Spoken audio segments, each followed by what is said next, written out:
sequence starts.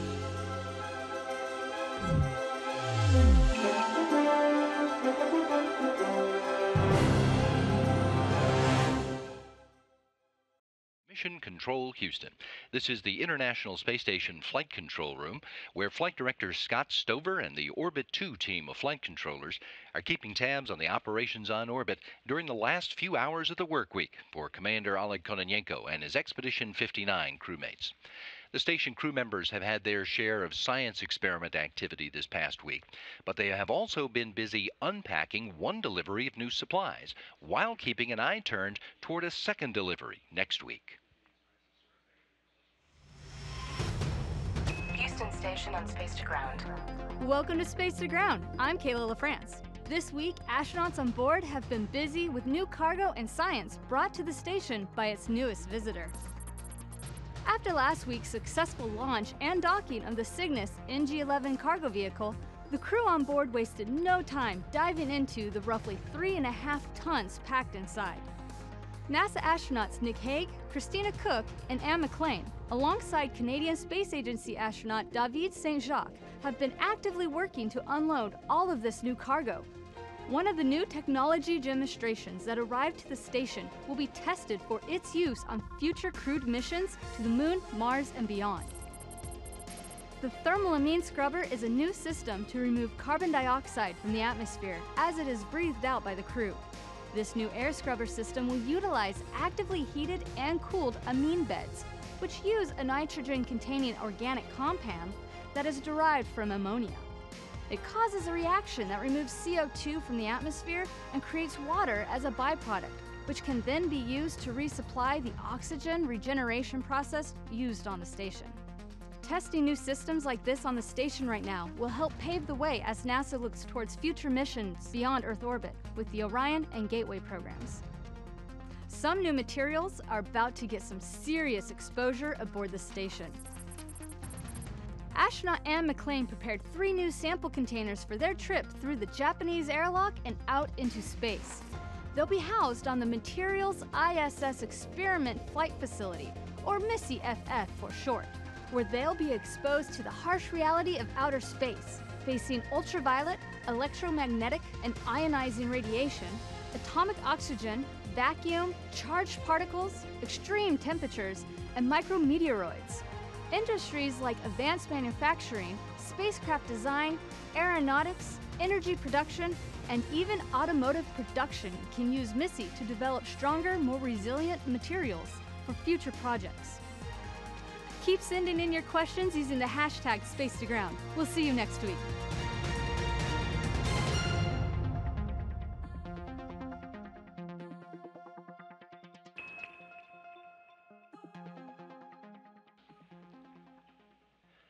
That second shipment of crew supplies, science investigations, and station hardware is coming on a SpaceX Dragon cargo ship, which is slated to get off the ground on Tuesday, April 30th. NASA TV and NASA.gov will have live coverage of the launch of the Dragon cargo ship next Tuesday, starting at 3 a.m. Central Time, with launch at 3:22. Rendezvous and capture of the cargo ship and its installation to the space station will take place next Thursday morning, May 2nd. Of course, all time subject to change. This 17th Dragon cargo ship will be carrying supplies and equipment to support dozens of the more than 250 experiments that are occurring during Expeditions 59 and 60. Here's a preview of some of the highlights.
We just got a short look at one of the experiments that'll be flying to the International Space Station next week. The tissue chips experiment will take advantage of the microgravity environment aboard the space station to learn more about the disease pathology in human organs, those organs both in space and on the ground. A chip off the old block. Presented by Science at NASA. The expression chip off the old block has taken on new meaning. Scientists are using cells and tissue from the human body to create living 3D versions of human organs within see-through structures. These innovative tissue chips, about the size of a thumb drive, hold great promise for improving drug testing, researching diseases, personalizing medical treatment, and more. A few will soon be headed to the International Space Station, or ISS, through a collaboration between the National Institutes for Health, or NIH, and the ISS National Laboratory, in partnership with NASA. Tissue chips can host different cell and tissue types and mimic the intricate biological functions and responses of full-sized human organs, such as the lungs, liver, and heart. Cells grown in tissue chips behave more like cells of a real organ than do cells grown in static cell culture dishes. That's partly because the chips can be interwoven with minuscule channels lined with thousands of living human cells through which air, blood, nutrients, medications, and the like can flow. Researchers can even introduce a disease like cancer into a tissue chip to study disease progression. The space station is especially well suited to advance research in this technology. Lucy Lowe is the Scientific Program Manager for the National Center for Advancing Translational Sciences, or NCATS, at NIH. Microgravity causes changes in human physiology that directly translate to disease pathology here on Earth. In a couple of weeks in microgravity, we can model something that might take 10 or 15 years here on Earth to become even clinically relevant. So, we can start understanding and uncovering disease pathologies much faster. Other tissue chip in space study areas include respiratory system immune response, kidney function, blood-brain barrier, musculoskeletal diseases such as osteoporosis, and immune system aging. Insights from these studies could help researchers understand diseases better, design treatments, and streamline testing of new candidate drugs. In the future, tissue chips could also advance precision medicine, customized healthcare with disease treatment and prevention that takes into account a patient's genes, environment, and body. Every individual reacts differently to cancers, genetic disorders, and infections. Using tissue chips is a way to understand, in a tightly controllable model system, exactly what's happening to a specific person. We could use tissue chips to pinpoint what it is about a particular group that's making their cancers act in a particular way towards a particular drug, or what kind of drug might be more useful for one population than another. Scientists are even working on a human on a chip, in which tissue chips for various organs will be linked together to mimic whole-body physiology. Researchers could then test potential effects of a substance like a drug across the entire body before testing in humans. Essentially, you throw all these cells together and provide them with the nutrients they need to do their thing. It's literally like taking a little bit of you, putting it into a home away from home, letting the cells chat with each other, and looking at how they respond to different stresses and different drugs. Science truth can be stranger than science fiction. To learn more about science being performed on the space station, go to www.nasa.gov/ISS-science. For more on scientific advancements both on and off Earth, visit science.nasa.gov. The tissue chips experiment is a good example of the kinds of research materials that a commercial cargo ship can deliver to the International Space Station. And here's another. A previous Dragon ship's manifest included a test of technology that might make refueling space vehicles and satellites in orbit a routine thing.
The laboratories on the International Space Station provide a setting for scientists to do experiments that take the force of gravity completely out of the equation, which means they can do experiments that they can't do here on Earth.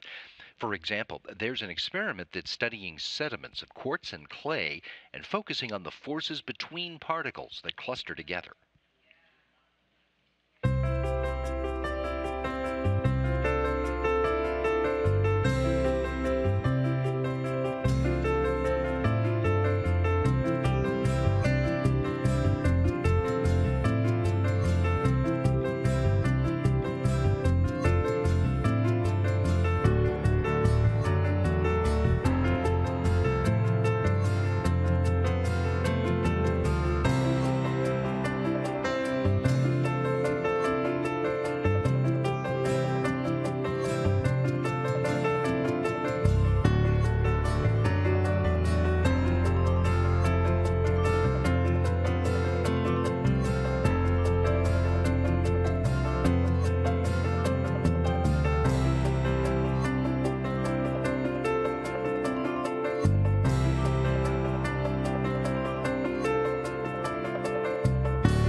You probably already know that this is flight engineer Nick Hague's second space flight, as well as the fact that he's a colonel in the U.S. Air Force and that he is an aeronautical engineer by training.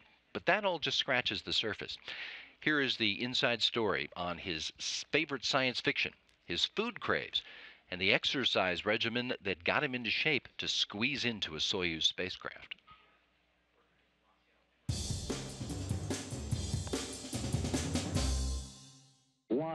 So we're an Air Force family, something you may not know about us. I met my wife at the Air Force Academy back in 1996 when we were in the same squadron. I was from Kansas. She was from New York City. We never would have crossed paths hadn't been for the Air Force Academy. So a question I get all the time is, are you a Star Trek fan or a Star Wars fan? But rarely does anybody ask me about Doctor Who. And that's a show that I grew up watching on PBS when I was young, and it got me hooked into sci-fi, and I think that's one of the reasons why I enjoy any type of sci-fi movie. So Doctor Who was a staple when I was growing up. Something that my wife introduced me to was yoga. And so we're regular practitioners of yoga. And I got to tell you, I am extremely thankful that she got me hooked, because being crammed up inside the descent module of the Soyuz capsule with your knees in your chest for hours on end is a lot easier after putting yourself through a few hours of torture doing yoga. I don't know if torture was the right word, but growing up in a small school, I got to play every sport. But the thing that really got me hooked and that was my passion was baseball. I was a pitcher, and so one of the things I did when I got to the Air Force Academy was walk on to the baseball team. And I played for a couple years there on the junior varsity team, and then got a chance to throw an inning at the varsity level. And then after that, they decided that my hobby was not going to go anywhere, and I got cut. So everybody has their individual tastes. When it comes to food, it's peanut butter and chocolate for me. That's an addiction I have. Who doesn't love a bowl of peanut butter and chocolate ice cream? The other thing that I really enjoy is crushed red pepper and garlic. If you put garlic on anything, it makes it taste better. So those are the things I crave when it comes to food.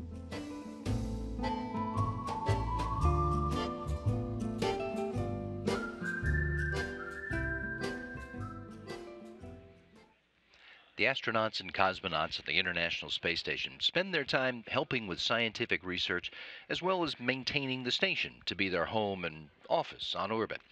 Sometimes they do spacewalks, and sometimes they're able to show us a little of the behind the scenes of the spacewalks.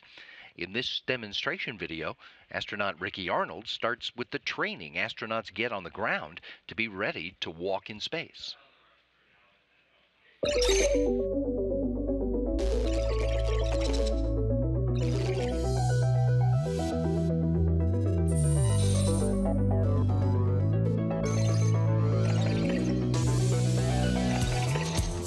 to the Quest airlock on the International Space Station. I'm Ricky Arnold, Expedition 56 flight engineer from NASA. Today we're going to talk about one of my favorite topics, extravehicular activity, or EVA.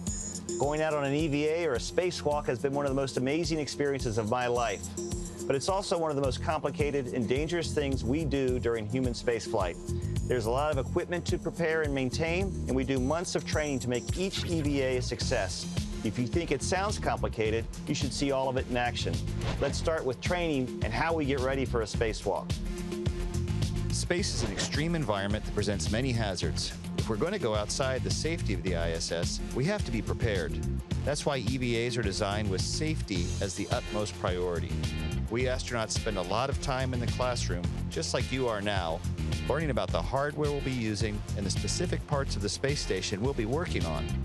Then we get to go spend a lot of time training in NASA's giant pool, called the Neutral Buoyancy Lab, or NBL. Since it's impossible to simulate microgravity on Earth, the next best option is water. 6.2 million gallons of it. The NBL is 40 feet deep, 202 feet in length, and 102 feet in width. A lot of room to have a full-scale working model of the ISS, which we need for practicing our EVA maneuvers and assigned tasks. We get suited up and weighted so that we're neutrally buoyant in the water, so we don't sink to the bottom and we don't float to the surface. It's a great way to simulate the microgravity we'll be experiencing. We do several dress rehearsals at the EVA before we launch. This gives us the opportunity to prepare for any anomalies that may occur. We spend at least 5 hours practicing in the NBL for every 1 hour planned for the spacewalk. So we are very well prepared to execute the EVAs once we are in orbit. Once we are up in orbit, the EVA preparation continues. First, we must perform a pre-breathe protocol to displace the nitrogen in our tissues and help prevent a condition called decompression sickness. During pre-breathe, we breathe 100% pure oxygen and do some light exercise to help purge the nitrogen from our bodies. During pre-breathe, we will also don our extravehicular mobility unit, or EMU. This is a fancy name for a spacesuit. The spacesuit is basically its own spacecraft, shaped like a human. There is usually a red stripe on the leg of one astronaut, but not the other, so the ground can tell who is who. To ensure our safety at all times, we are always aware of our safety tethers and where we are in relation to our spacewalking buddy. Hey, buddy. There's a fellow crew member called the IV, the intervehicular crew, on the inside of the airlock, watching and communicating with us as the EVA progresses. We are also prepared for several contingencies should they occur. First, we are trained on the use of a jetpack that can be used to maneuver in the event of an emergency rescue. It's called a SAFER, or Simplified Aid for EVA Rescue. The view during an EVA is magnificent. It's beautiful out there. It's also extremely dangerous, but our months of preparation and all of those dedicated people working on the ground, working around the clock, ensure we are safe as possible when we work outside the ISS. EVAs have allowed us to build and maintain the ISS, repair mission-critical hardware, investigate malfunctions, install new hardware, and the view, unbelievable. See you next time.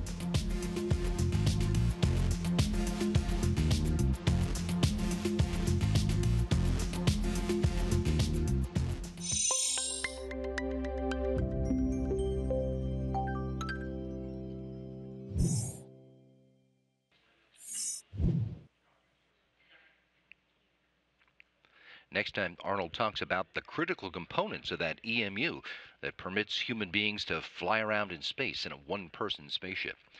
Now, Ricky Arnold had visited the International Space Station once before his long-duration mission, but he had many years of training to get ready for that.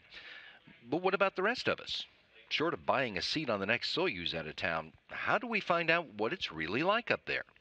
Well, we have NASA astronaut Reid Wiseman, who spent 165 days on the station during expeditions 40 and 41 in 2014.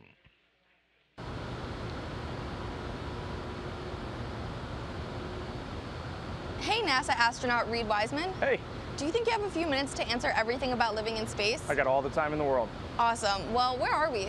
We are in the Space Vehicle Mock-Up Facility. It's a gigantic building at the Johnson Space Center in Houston, Texas, and this is where astronauts spend the bulk of their time training for spaceflight. Is this the window where you took all those really cool pictures of Earth? This is the cupola. It's a series of 7 windows that look down on the Earth. Nice. How big is the International Space Station?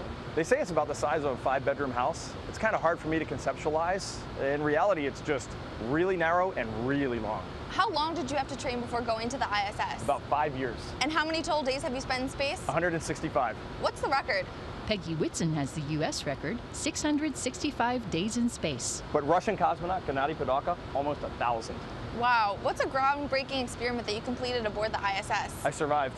I heard you age faster in space. Maybe a little bit. Is there a maximum height or age that you have to be to become an astronaut?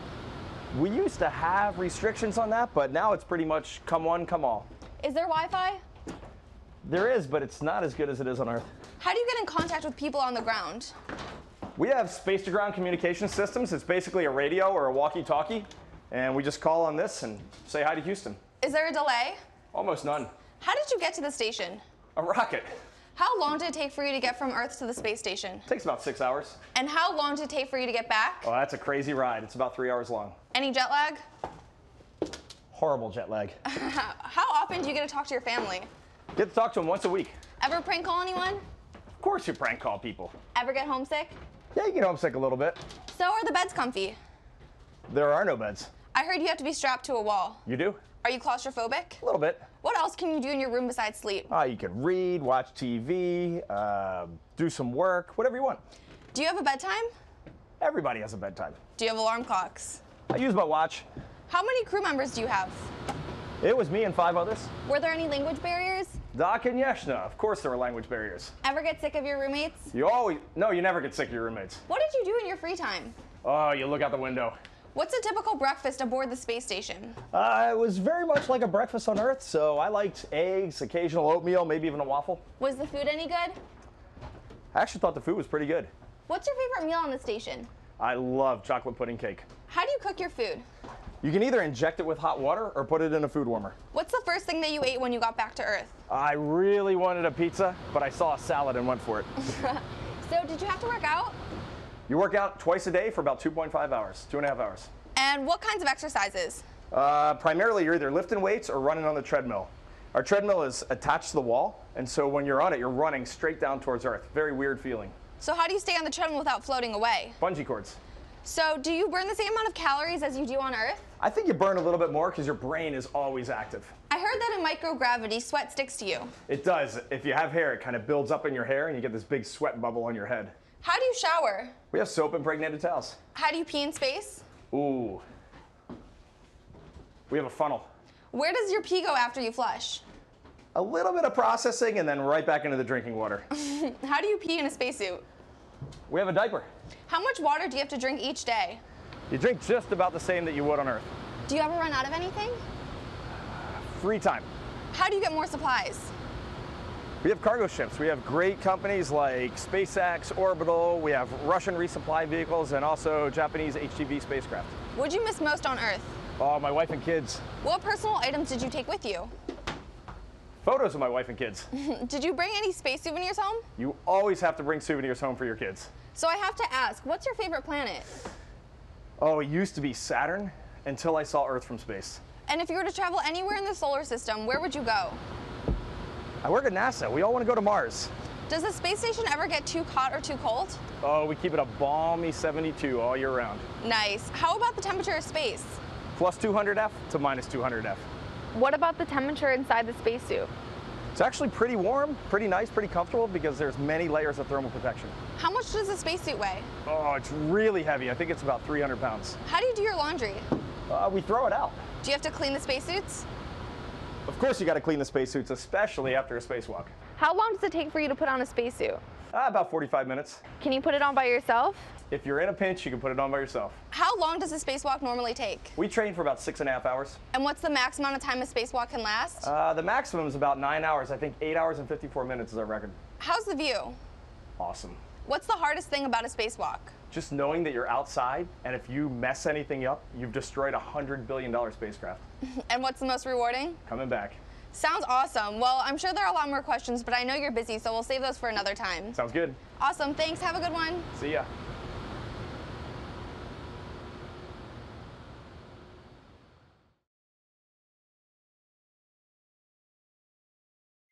Be sure to check us out on YouTube and Facebook if you want to look again at any of the stories we saw today. While you're there, be sure to look around at all the other cool stuff that we've left to show you about NASA and America's human spaceflight program. And while you're out there on the internet, check out Houston We Have a Podcast. Folks here at NASA talking about their work in all aspects of space exploration. New episodes post every Friday, and today it's part 2 of the Heroes Behind the Heroes series, with a team focused on finding a solution to their problem, which is how to digitize 30-track audio tapes of the Apollo 11 mission control team with a 50-year-old tape machine that's not equipped to do the job. Go to nasa.gov/podcasts. You can find today's episode, which is number 89, as well as part 1 in the series, number 88, all the previous episodes too, and the full library of all NASA podcasts, which you can also listen to on Apple Podcasts, Google Podcasts, and SoundCloud. This is Mission Control, Houston.